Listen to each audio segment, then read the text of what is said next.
Hi guys, welcome to PDF.co.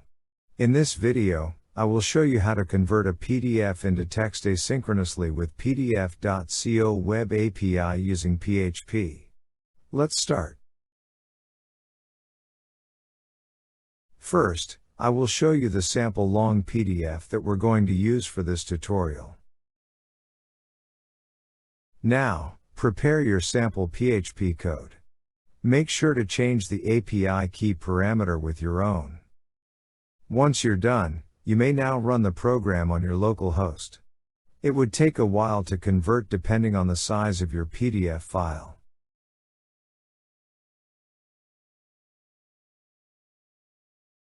Once the conversion is successful, you will be given a temporary link where you can view and download the output text.